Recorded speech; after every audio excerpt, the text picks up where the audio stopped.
ஒருவன் ஒரு வீட்டிற்கு திருட போகிறான், சுவரேறி குதிக்கிறான். அந்த வீட்டிலே ஒரு நாய் இருக்கிறது. அந்த நாய் அவனையே பார்க்கிறது, குறைக்கல. அவன் போகிறான், சுவரில் ஏறி மேலே குதிக்கிறான், அப்பவும் குறைக்கல, அப்படியே பார்த்துட்டே இருக்கு. மறுபடியும் உள்ளே போகிறான், அப்பவே அவனையே பார்த்துக்கிட்டே இருக்கு. ஒருவேளை இந்த நாய் கத்தி எழுப்பி விட்டுருமோ அல்லது கடிச்சு புருமோ என்று பயந்து அவன் கொண்டு போன ரொட்டி துண்டை எடுத்து அந்த நாய்க்கு போடுகிறான். வாய்ந்து கடித்தது. ஏன்? இவன் நம்ம முதலாளிக்கு, நம்ம எஜமானுக்கு, நம்ம வீட்டிற்கு வேண்டியவனா இருப்பானோ, விருந்தாளியா இருப்பானோ, அவனை நாம் குறைப்பது அவமானமாயிருமே, கடித்தால் அது பிரச்சனை ஆயிருமே, சரியாயிரா, தவறா போயிருமே என்று அது கடிக்காம இருக்குது. ஆனால் அவன் என்னைக்கு ரொட்டி துண்டை எப்போது போட்டானோ அப்ப திருட வருகிறான் என்று நினைத்து நாய் பாய்ந்து கடித்து விட்டது. இவன் உறவினன் அல்ல, திருடன். இந்த நாய்க்கு தெரிகிறது, இந்த தமிழர்களுக்கு அது தெரியவில்லை என்பதுதான் பிரச்சனை. நாம் தமிழர் கட்சியோட தலைமை ஒருங்கிணைப்பாளர் திரு சீமான் அவர்கள் தலைமையில சமீபத்தில் சென்னை சைதாப்பேட்டில் எது அரசியல் என்ற பொதுக்கூட்டம் நடந்து முடிச்சிருக்கு. இந்த பொதுக்கூட்டத்துல திரு சீமான் அவர்கள் மறுபடியும் ஒரு முறை ஒரு 1.25 மணி நேரத்துக்கு மேல பேசியிருந்தாரு. தன்னால இப்படி மணிக்கணக்கா உற்சாகத்தோட பேச முடியுது, அதுக்கு நான் என்ன சாப்பிட்றேன், என்ன வழி நடத்துன்னு சொல்லிட்டு அவர் பல விஷயங்களை சொல்லியிருக்கலாம். ஆனா அவரோட அந்த பேச்சுக்கு பின்னால ஒரு ப்ரிப்பரேஷன் இருக்கு பாத்தீங்களா, அந்த ப்ரிப்பரேஷன் தாங்க என்ன வியக்க வச்சுக்கிட்டே இருக்கு. பிப்ரவரி 21 நடந்த மாற்றத்தை விரும்பும் மக்களின் மாநாடு பத்தின வீடியோலாம் இதை சொல்லியிருந்தேன். ஆனா அவர் ஒரு மீடியாலையும் இதே மாதிரி பண்ணும்போது நாமளும் ஒரு வீடியோலயும் அவரை பத்தி பாராட்டி தள்ளிட்டே இருக்க வேண்டியதுதான். இந்த பொதுக்கூட்டத்துல அவரு மறுபடியும் ஒரு முறை அந்த நாய் கதையை சொல்லியிருந்தாரு, ஓனாய் கத்தியை பத்தின கதையை சொல்லியிருந்தாரு. தான் ஏன் 6 பிராமணர்களுக்கு சீட்டு கொடுத்துருக்கேன், அதுக்கு பின்னால இருக்க காரணம் என்ன, அதுக்கு பின்னால இருக்க காரண கர்த்தார்கள் யாருன்னு சொல்லிட்டு ரொம்ப தெளிவா இந்த மீட்டிங்ல பேசியிருந்தாரு. அப்படி பேசும்போது ராமானுஜரை பத்தி, ஊவே சாமிநாத ஐயரை பத்தி, பருதி மார்க்காயனரை பத்தி, பாரதியாரை பத்தி, சுப்பிரமணிய சிவாவை பத்தி, வைத்தியநாத ஐயர், லட்சுமண ஐயர்னு சொல்லி ஒரு 7 பிராமணர்களை பத்தி பேசியிருந்தாரு. 7 பிராமணர்கள், 6 வேட்பாளர்கள், 7 பேர் 7 தான் கொடுத்துருக்கணும். ஆனா கொடுக்கறதுக்கு இடம் இல்லை அப்படின்னு சொல்லிட்டு பண்ணா பேசியிருந்தாலும் அந்த 7 பேர் என்ன பண்ணியிருந்தாங்க, ஏது பண்ணியிருந்தாங்கன்னு சொல்லி ரொம்ப தெளிவா சொல்லியிருந்தாரு. இங்க என்னன்னா, நம்ம ஏற்கனவே சீமானின் 234 தொகுதி வேட்பாளர்களின் பலமும் பலவீனமுன்ற ஒரு வீடியோல பல விஷயங்களை பேசியிருந்தோம். அந்த வீடியோவில் நாம இந்த 6 பிராமண வேட்பாளர்களை பத்தி பேசல. ஏன்னா சீமான் அவர்களுடைய இந்த முடிவு நாம் தமிழர் கட்சிக்கு பலமா அமையுமா இல்ல பலவீனமா அமையுமான்னு சொல்லி அந்த 6 தொகுதியோட டேட்டாவை எடுத்து 4 கூட்டணியில இருக்க கட்சிகளும் 234 தொகுதி வேட்பாளர் அறிவிச்ச பிறகு நம்ம ஃபுல்லா டீடைலா ஒரு வீடியோ போடுற பிளான் இருக்கும். அதனால நம்ம மறுபடியும் சீமான் பேச்சுக்கு வந்தோம்னா இந்த கூட்டத்திலே திரு சீமான் அவர்கள் பேசின பேச்சு புதுசான்னு கேட்டா கண்டிப்பாவே இல்லை. அவர் மேற்கோள் காட்டி பேசியிருந்த 7 பிராமணர்கள்ல லட்சுமண ஐயர் மட்டும் தான் எனக்கு புதுசா தெரிஞ்சிருந்தாரு. மற்ற 6 பேரை பத்தியும் திரு சீமான் அவர்கள் மேடைக்கு மேடை பேசிட்டே தான் இருந்திருக்காரு. புஷ்பா உதாரணம், 117 பெண்களுக்கு நான் கொடுக்கறது என்னோட பெருமை இல்ல, கடமை. என்னோட முன்னவர்கள் பயன்படுத்தின ஆயுதத்துக்கு எதிராளி கிட்ட ஆப்போசிட் ஆயுதம் இருந்தது, ஆனா நான் பயன்படுத்துற அறிவாயுதத்துக்கு அகைன்ஸ்டா பயன்படுத்த எதிராளி கிட்ட ஆயுதமே இல்லை அப்படின்னு சொல்லி சீமான் அவர்கள் பேசின விஷயம் உட்பட எல்லா விஷயங்களுமே ஏற்கனவே மேடைகள்ல பேசப்பட்ட விஷயங்கள் தான். முன்னாடியே சொன்ன மாதிரி 2026 பிப்ரவரி 21 அன்னைக்கு நடந்த மாற்றத்தை விரும்பும் மக்களின் மாநாடு நான் நேர்ல போயிருந்தேன். அந்த மாநாட்டுக்கு போயிட்டு வந்த பிறகு 2015 திருச்சியில ஒரு மாநாடு நடந்தது இல்லையா, அந்த மாநாட்டோட வீடியோ நான் முழுசா பார்த்தேன். 2015 திருச்சி மாநாட்டுல திரு சீமான் அவர்கள் ஒரு 2 மணி நேரம் பேசியிருப்பாரு. 2026 திருச்சி மாநாட்டுல திரு சீமான் அவர்கள் 2 மணி நேரம் பேசியிருப்பாரு.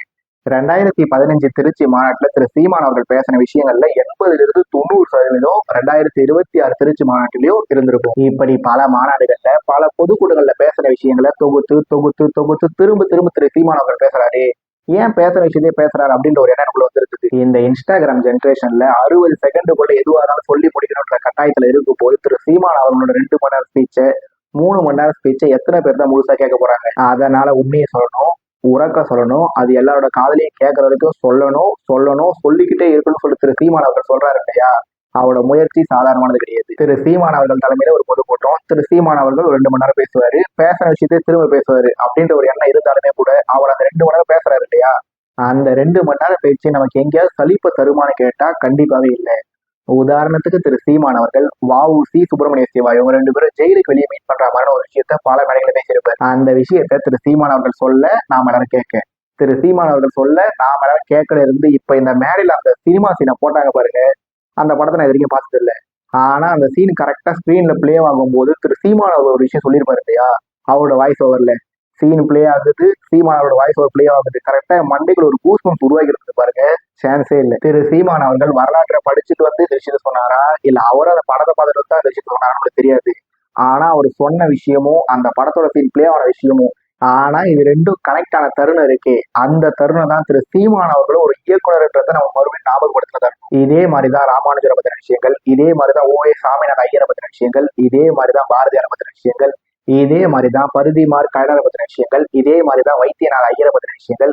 அவனுக்கு ஸ்பீச்சு, எனக்கு பேச்சு, எனக்கு நாற்காலி, அவனுக்கு சேரு, எனக்கு ஒலி வாங்கி, அவனுக்கு மைக்கு, எனக்கு ஒலி பெருக்கி, அவனுக்கு ஸ்பீக்கரு, அவனுக்கு கம்ப்யூட்டர், எனக்கு கணினி, அவனுக்கு லேப்டாப், எனக்கு மடிக்கணினி, அவனுக்கு செல்போன், எனக்கு அலைபேசி. ஆனா எனக்கு நெல்லு, அவனுக்கு ரைஸ், எனக்கு அரிசி, அவனுக்கு ரைஸ், எனக்கு சோறு, அவனுக்கு அதுக்கும் ரைஸ்ன்னு சொல்லிட்டு திரு சீமான் அவர்கள் மறுபடியும் ஒரு முறை திரு சீமான் அவர்கள் தன்னோட கொள்கை என்ன, கோட்பாடு என்ன, தான் வந்தா என்ன பண்ணுவேன்னு சொல்லிட்டு 1 மணி நேரம் 50 நிமிஷம் பேசிட்டு போயிருக்காரு.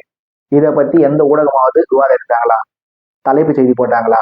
இல்ல. நான் தினமும் தினத்தந்தியோட மொபைல் ஆப்ல தான் நியூஸ் படிக்கிறது வழக்கம். அந்த ஆப்ல பாத்தீங்கன்னா இந்த எது அரசியல் பொதுக்கூட்டத்தை பத்தி எவ்வளவு நியூஸ் போட்டிருந்தாங்கன்னா 1 நிமிட வாசிப்பு. அதுவே திரு மு க ஸ்டாலின் அவர்கள் திருச்சியில் நடக்க போற திமுக மாநாட்டை பற்றி தொண்டர்கள் ஒரு கடிதம் எழுதுறாரு. அது 4 நிமிஷம் 5 நிமிஷம் வாசிப்பு. ஒரு கட்சி தலைவர் 1.25 மணி நேரம் பேசியிருக்காரு. அது 1 நிமிட வாசிப்பு. ஒரு கட்சிக்காரர் அவரோட கட்சிக்காரர்களுக்கு ஒரு கடிதம் எழுதுறாரு. அது 4-5 நிமிஷம் வாசிப்பு. திரு விஜய் அவர்கள் வேலூருக்கு வந்தாரு. தலைப்பு செய்தி டிபேட். திரு விஜய் அவர்கள் தஞ்சாவூருக்கு வந்தாரு. தலைப்பு செய்தி டிபேட். திரு சீமான் அவர்கள் பிப்ரவரி 21 மாற்றத்தை விரும்பும் மக்கள் மாநாடு ஒரு மாநாடு போட்டாரு. தலைப்பு செய்தி போட்டாங்களா? தெரியல. ஸ்பெசிஃபைடா டிபேட் வச்சாங்களா? தெரியல. இப்ப எது அரசியல் ஒரு பொதுக்கூட்டம் போட்டிருக்காரு. தலைப்பு செய்தி இல்ல, டிபேட்டும் இல்ல. இப்படி ஊடகங்கள் அவரை கில்லிங் இன் சைலன்ஸ் பண்ணிட்டே வரதுனால்தான் அவர் ஒரே விஷயத்த திரும்ப திரும்ப சொல்றாரு, திரும்ப திரும்ப சொல்றாரு, திரும்ப திரும்ப சொல்லிட்டே இருக்காரு. ஏன்னா உண்மையை சொல்லணும், கொள்கையை சொல்லணும், கோட்பாடுகளை சொல்லணும், இதெல்லாம் மக்களோட காதுகளுக்கு சென்றடைறதுக்கு சொல்லணும். அதை மட்டும் நோக்கமா வச்சுக்கிட்டு இனத்தோட விடுதலை இலக்கா வச்சுக்கிட்டு திரு சீமான் அவர்கள் தொடர்ந்து முன்னேறி போயிட்டே இருக்காரு. அவர் பேசுற விஷயங்களையே திரும்ப திரும்ப பேசிட்டு வந்தாலும் அவர் பேசுற விஷயங்கள் பாக்குறவங்களுக்கு புத்துணர்ச்சி தருமானு கேட்டா கண்டிப்பாக தந்துட்டு தான் வந்திருக்கு. அப்படி இருக்கிறதுனால திரு சீமான் அவர்கள் 234 தொகுதியிலையும் 117 ஆண்கள் 117 பெண்களை வேட்பாளர் அறிவிச்சிட்டாரு. பிப்ரவரி 21 பிறகு சின்னதா ஒரு கேப் விட்டு திரு சீமான் அவர்கள் சென்னையில் இருக்க கேண்டிடேட் அனௌன்ஸ் பண்ணது மூலமா அதோட தேர்தல் பிரச்சாரம் தொடங்க ஆரம்பிச்சிட்டாங்க சொல்லணும். அதன் அடிப்படையில சீமானோட இந்த எது அரசியல் பொதுக்கூட்டம் பழைய விஷயங்களை பேசி இருக்கிறதுனால ஒரு பழைய சோதனையை கூட சொல்லலாம். நம்மளால 3 வேளையும் பிரியாணி சாப்பிட முடியாது, பீஸா சாப்பிட முடியாது, பர்கர் சாப்பிட முடியாது. முயற்சி பண்ணி சாப்பிட்டோம்னா அது நம்மளோட உடம்பு கண்டிப்பா ஒத்துக்காது. ஆனா பழைய சோறை 3 வேளை சாப்பிடலாம், 30 வேளை சாப்பிடலாம், என் வருஷ கணக்காக கூட சாப்பிடலாம். அப்படி பழைய சோறு சாப்பிட்றத பல பேர் கிண்டல் பண்ணலாம், நக்கல் பண்ணலாம், என்ன வேணா பண்ணலாம். என்னடா அது டெய்லியும் பழைய சோறுன்னு சொல்லி நமக்கு ஒரு சளி கூட வரலாம். ஆனா கெட்டு போகாத பழைய சோறு எப்பவுமே உடம்புக்கு கெடுதல் விளைவிக்கப்படுறது இல்லை. அந்த வகையில சீமானோட எது அரசியல் பொதுக்கூடத்தில் போடப்பட்ட பழைய சோறு மட்டும் இல்ல, பவர்ஃபுல்லான சோறு. அந்த பவர்ஃபுல்லான சோறு தேர்தல் என்ன மாதிரி தாக்கத்தை ஏற்படுத்த போது, சீமானோட இந்த பிராமண கடப்பாறை திராவிட குட்டி சோறை இடிக்க போகுதா இல்லையா, இது எல்லாத்தையும் பொறுத்திருந்து பார்ப்போம்.